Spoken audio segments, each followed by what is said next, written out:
Ayan, at dito na nga tayo sa Pasay. Nakarating na po tayo ng maayos at meron din naman tayong kahit papanong pasahero na napick up sa daan. Ayan, at yung partner ko po na si Maisel Banawa ang nagdadrive, ang ating apprentice. Ayan, at ina-atras niya na ang bus para may ayos na.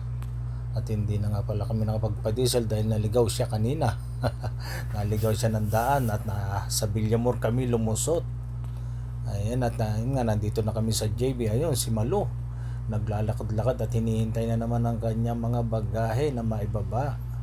Nagmamadali na naman si Miss Malo. Ayan, at nabababa ng ating mga mahal na pasahero na nanggaling halos lahat ng Pangasinan.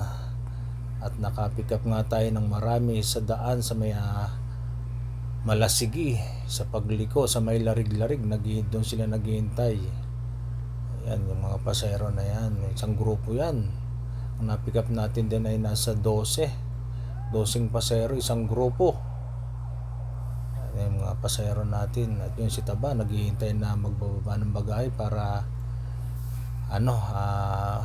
may ayos na nila yung bagahe. Ayan, tuloy na nagbababa ng ating mga mahal na pasahero at hinihintay ng kanilang mga bagahe para sila ay makauwi na sa kanilang mga destinasyon.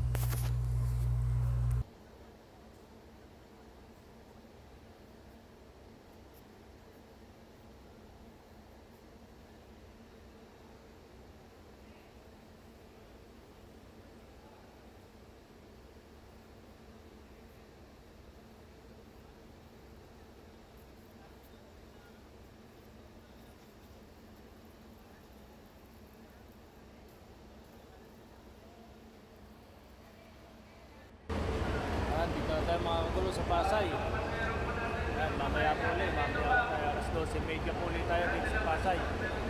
Ipot, kagapay sa Masay Pagkalakay, 881365 sa